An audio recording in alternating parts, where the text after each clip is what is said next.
Madame, mademoiselle, monsieur, bonjour et bienvenue dans cette web-série où nous poursuivons notre rencontre avec Bruno Humbeek. Bruno Humbeek, bonjour. Bonjour. La fois passée, nous avons parlé de l'importance de l'humour et vous avez fait un lien fondamental entre l'humour et l'estime de soi. Alors, aux éditions de Mols de nouveau, vous avez publié un livre intitulé « L'estime de soi pour aider à grandir ». Alors, l'estime de soi, il faut savoir que c'est quelque chose qui n'existe pas. Alors, vous allez me dire, écrire un livre sur quelque chose qui n'existe pas, c'est un peu paradoxal, mais c'est une construction mentale. C'est-à-dire que vous ne sauriez pas me ramener une estime de soi.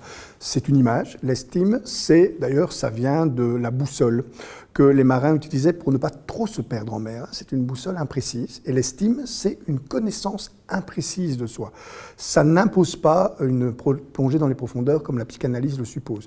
C'est un concept qui est lié à la psychologie cognitive, qui suppose de se connaître, de pouvoir manier l'image que l'on a de soi par rapport aux autres et de maintenir tout ça dans une relation d'amour de soi suffisante. Ça veut dire qu'on doit considérer effectivement que la façon dont on se perçoit résiste à l'échec et nous permet d'oser agir. C'est ça le principe. Il n'y aurait pas de haute estime ou de basse estime de soi.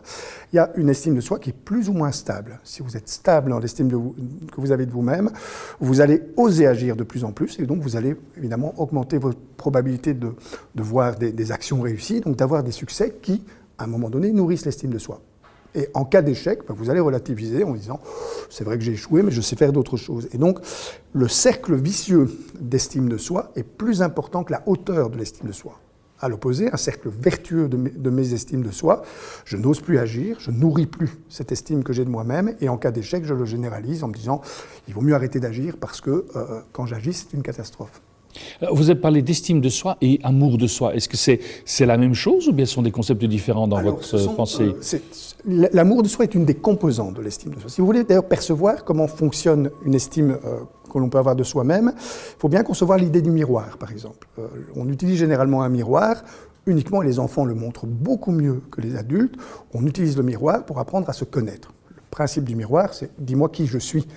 Pas « dis-moi si je suis beau ».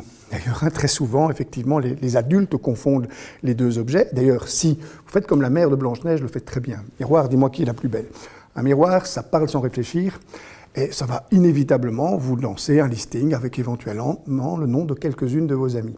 Si vous utilisez le miroir à la fin de vous trouver la plus belle du monde, vous vous exposez à cette déconvenue.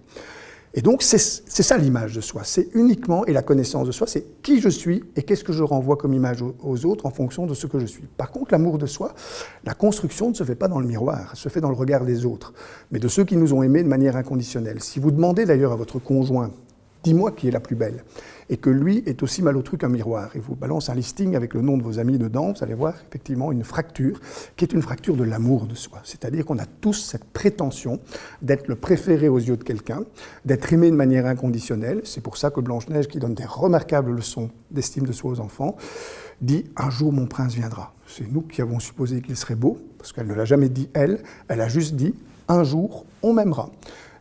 Je suis aimable. C'est tout ce qu'on peut prétendre, effectivement, quand on a une estime de soi qui fonctionne sur ce premier socle qui serait l'amour de soi.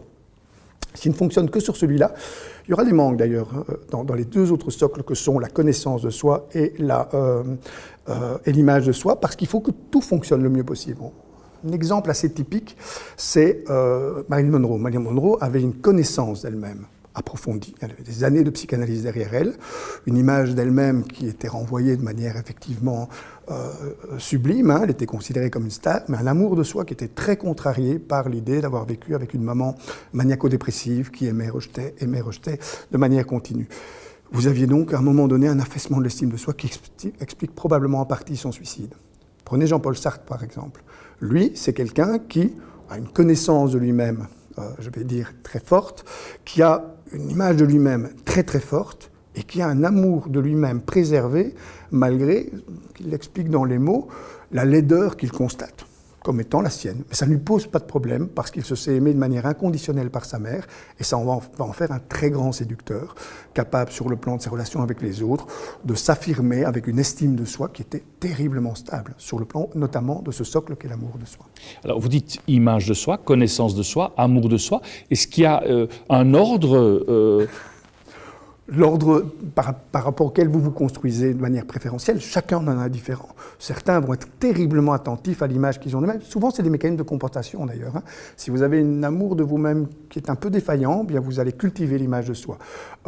Beaucoup de personnes vont utiliser la télévision, par exemple, en disant il faut que je compense en passant l'image, en étant apprécié par un grand nombre de personnes, les petites failles que je perçois dans l'amour que j'ai de moi-même. D'autres vont utiliser la connaissance d'eux-mêmes, vont beaucoup travailler pour savoir qui ils sont, quelles sont leurs qualités, leurs défauts, quels sont leurs succès, leurs échecs, et vont cultiver cette connaissance de soi parce que c'est ce qui va nourrir le mieux l'amour de soi ou l'image de soi. C'est une espèce de composante qui appartient à chacun d'entre nous et qui doit être stimulée chez chacun d'entre nous différemment par le contexte éducatif. Ce qui signifie que c'est quelque chose auquel on est attentif en permanence tout au long de sa vie. C'est une construction qui ne s'arrête jamais, qui se maintient tout le temps, à toutes les périodes de votre vie. Il y a un exemple assez frappant de différence de conception de l'estime de soi. Si vous prenez deux grandes tenniswomen belges, Kim Clijsters et Justine Henin. Si vous écoutez les interviews de Justine Henin au moment de sa carrière, après sa carrière, il semble qu'elle ait retravaillé ça de manière intense, à chaque défaite, on a l'impression qu'elle s'effondre, que plus rien n'existe, qu'elle se vit comme étant la dernière des dernières. Chaque défaite à Wimbledon était pour elle une blessure intense. Elle n'agissait pas beaucoup en dehors du tennis, ne faisait pas grand-chose, centrait tout sur le tennis, donc nourrissait très peu l'estime qu'elle a d'elle-même dans d'autres registres que celui de sa profession de tenniswoman. Par contre, Kim Clijsters avait une estime d'elle-même beaucoup plus stable. Elle a pu faire un enfant en plein milieu de sa carrière, elle pouvait multiplier les activités autres que le tennis, et en cas de défaite, elle résistait beaucoup mieux à l'échec, elle relativisait, avec une estime de soi qui ne fonctionnait pas en accordéon. C'est-à-dire très haute estime d'elle-même en cas de victoire, très basse estime d'elle-même en cas de défaite. C'est une estime de soi plus stable, c'est plus confortable pour la personne qui la supporte, c'est aussi plus confortable pour les personnes avec qui on vit.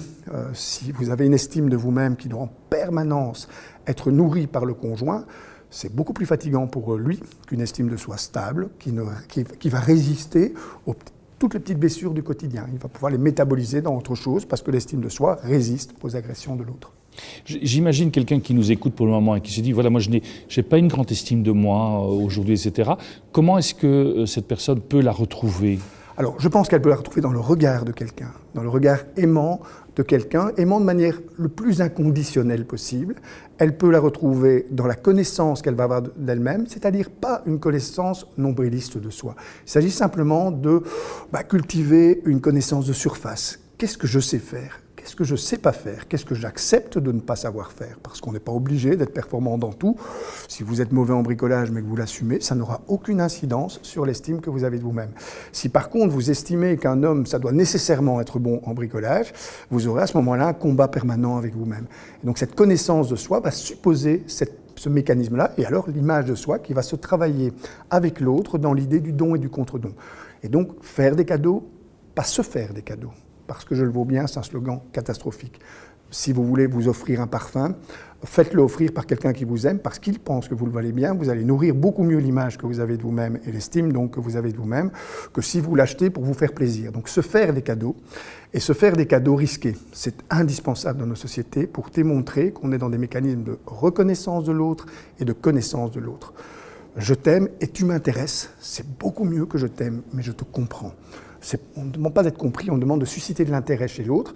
Et il vaut beaucoup mieux à ce niveau-là, pour l'estime de soi, un cadeau, même pourri, parce qu'on s'en souvient, que quelqu'un qui nous dit « Tiens, je te donne de l'argent, achète ce que tu veux ». Parce qu'effectivement, la nourriture de l'estime de soi, ce sont ces mécanismes d'interconnaissance de soi qui vont nourrir l'amour de soi, la connaissance de soi et l'image de soi.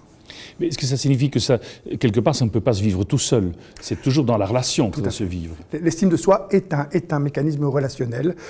Alors, soit avec une relation réelle, soit virtuelle, soit passée.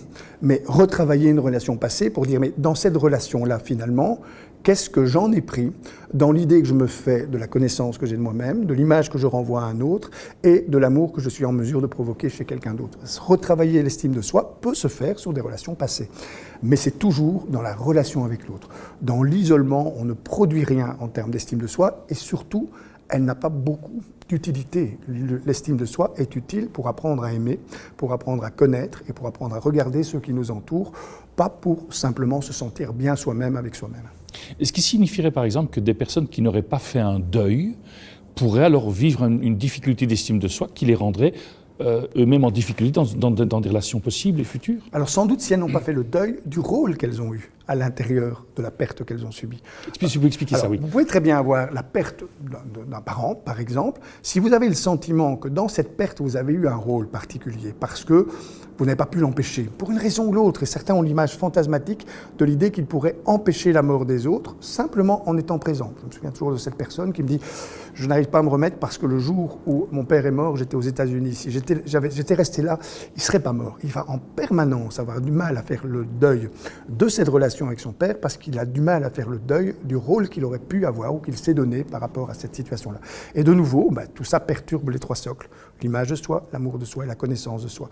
Et donc faire le deuil de quelqu'un, c'est aussi faire le deuil de ce qu'on était censé lui amener à l'intérieur de tout ce qu'on pouvait être en mesure de ramener. Par exemple, ce monsieur-là va devoir faire le deuil de l'idée qu'il n'est pas Dieu et que même s'il avait été présent, son père serait sans doute mort. Oui, c'est ça. Donc, ce qui veut dire aussi, c'est quelque part faire le deuil parfois un peu de son imaginaire. Bien sûr, de son imaginaire, de sa toute-puissance. L'estime de soi suppose, et chez les enfants actuellement, c'est un deuil absolument nécessaire, le deuil de la toute-puissance. Bien sûr que je vais vivre des choses tristes, bien sûr que l'amour et la mort, je ne contrôlerai pas tout ce que ça va produire chez moi, et il faut accepter ce mécanisme-là. Les enfants survalorisés, les enfants Dieu, les enfants tyrans, les enfants rois, sont très très mal préparés à avoir une estime d'eux-mêmes stable, parce qu'ils ont l'impression que tout dépend d'eux et qu'il suffit, par exemple, d'aimer très fort pour éviter que les gens meurent. C'est pas vrai, on le sait, la mort est plus fort que l'amour, et l'amour, tout ne dépend pas de nous. Et donc, ces deux mécanismes-là, ce sont deux leçons essentielles que l'enfant va devoir prendre pour comprendre effectivement qu'il n'est pas tout-puissant et faire le deuil de cette toute-puissance sans se déclarer profondément incapable de gérer tout ce qui lui arrive dans la vie.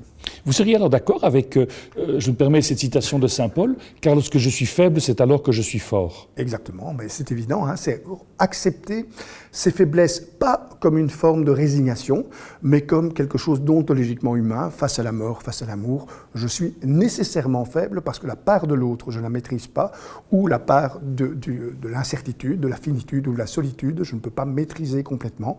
Et donc l'estime de soi, c'est aussi, non pas une résignation, mais une acceptation de ce qui me dépasse.